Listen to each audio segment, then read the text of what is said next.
조선시대의 왕릉을 관리하는 능참봉은 하위직이었지만 왕릉을 관리하기 때문에 위세가 대단했습니다. 중국에서 시진핑에게 충성을 다하며 시진핑 아버지 무덤을 고대 황제 무덤처럼 만든 사람이 있습니다. 자오러지는 권력 6위에 올랐고 최근에도 권력 투쟁에서 살아남아 권력 3위까지 올랐습니다. 이번 이야기는 흥미로운 인물 자오러지에 관한 이야기입니다. 시진핑은 중국의 지도층과 관료사회의 부패가 심각하다면서 반부패 호랑이 사냥을 했는데 이것은 결국 시진핑의 권력을 다지는 데 사용되었습니다. 왕치산이란 인물은 시진핑이 대중적 지지와 권력을 빠르게 확보하는 데 크게 공헌한 반부패 정책의 사령탑이었습니다. 그래서 공식 서열은 6위였지만 사실상 2인자라고 불렸습니다. 왕치산의 반부패 호랑이 사냥이 끝나면 중앙조직부장이었던 자오러지는 주요 인사들의 이력과 주특기, 출신 성분 등을 파악하여 그 자리에 시진핑의 사람들을 채우는 역할을 했습니다. 중앙조직부장이라는 자리는 중국 공산당의 인사 업무를 총괄하는 자리로 시진핑의 의중을 잘 파악해야 했습니다. 그리고 최상위급 보안이 요구되는 자리다 보니 시진핑의 절대적인 신뢰가 없이는 결코 맡을 수 없는 자리입니다.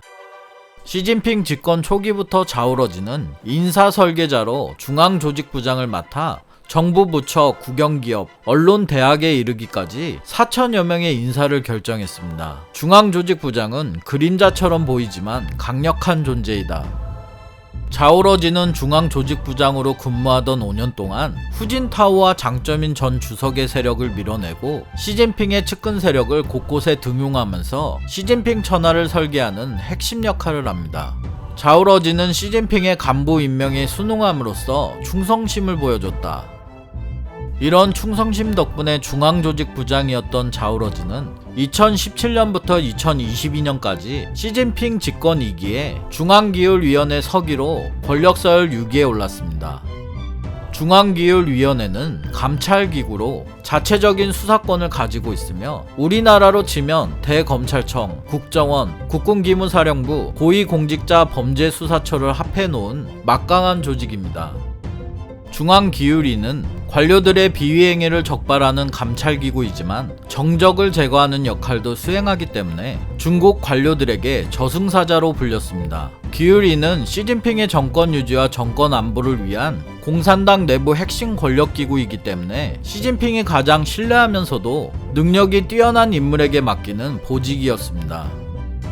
그래서 시진핑 집권 1기에는 청년 시절부터 막역하게 지냈던 왕치산이 기율위 서기를 맡아 왕치산은 시진핑의 해결사, 오른팔이라고 불리며 서슬퍼런 사정 작업을 했고 시진핑의 천하를 만들었다는 평가를 받았습니다. 자오러지 역시 2017년 기율위 서기에 취임하자마자 서슬퍼런 사정의 칼날을 휘둘러 공산당 엘리트와 고위급 인사들을 사냥했습니다. 2018년부터 2020년까지 반부패 운동으로 해외 도피자 3,848명을 잡아들이고 불법 자금 100억 위안을 환수했습니다. 자오러지가 해외 도피자를 잡아들인 건 범죄자들이 대상이긴 하지만 반체제 인사와 정적들을 대상으로 전개되기도 한다.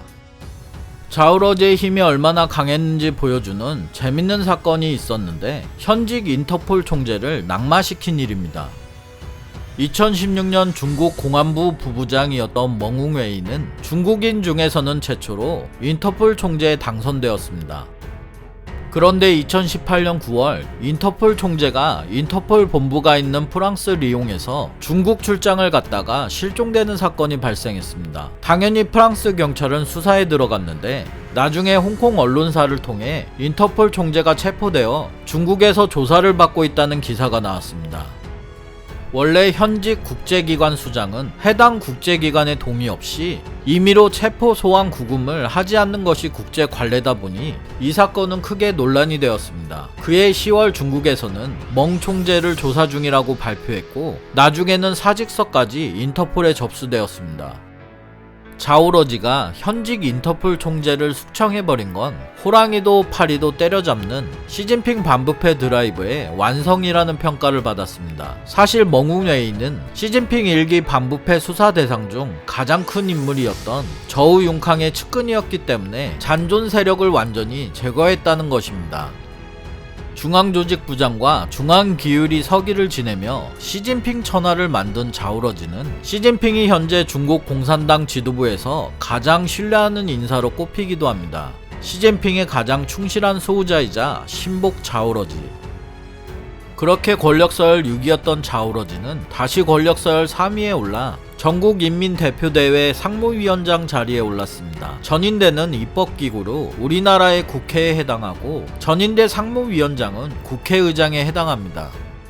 시진핑은 마오쩌둥이 죽고 난 후 그 누구도 하지 못했던 장기집권 체제를 완성했는데 상무위원 7명 모두를 시진핑 측근으로 채워버렸습니다.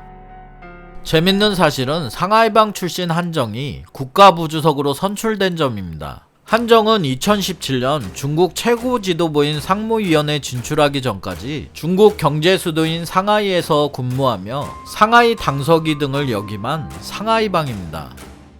상하이방이 시진핑의 정적으로 여겨지면서 상하이방 출신은 중앙정치국 상무위원회에 아무도 포함되지 않았습니다.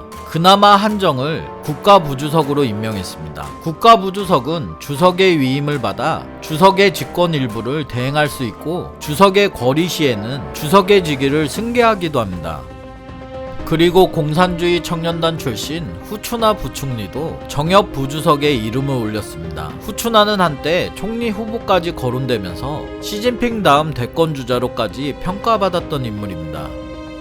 덩샤오핑이 장쩌민의 뒤를 이을 인물로 후진타오를 지명하고 장쩌민은 후진타오 후임으로 시진핑을 낙점했습니다. 그렇게 후진타오 역시 시진핑 후계자로 후추나를 지명했습니다. 하지만 시진핑은 후추나에게 자리를 물려주는 대신 장기 집권하면서 후추나는 억울하게 중국 최고 권력자가 되지 못했습니다.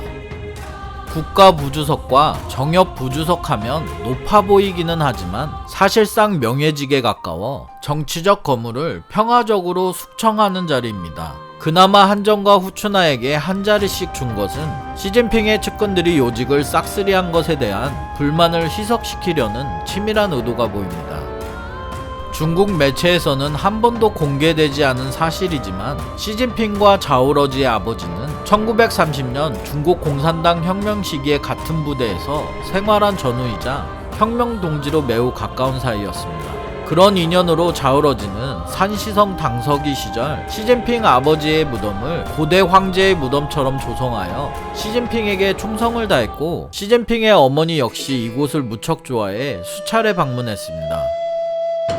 자오러지는 시진핑과 함께하지 않으면 발언하지 않고 일단 발언했다 하면 시진핑과 관련된 말 외엔 다른 말을 하는 법이 없다. 자오러지는 시진핑의 이익을 지키는 것이 곧 당의 이익을 지키는 것이라고 말했다. 다음 영상도 재밌게 만들겠습니다. 구독 부탁드립니다.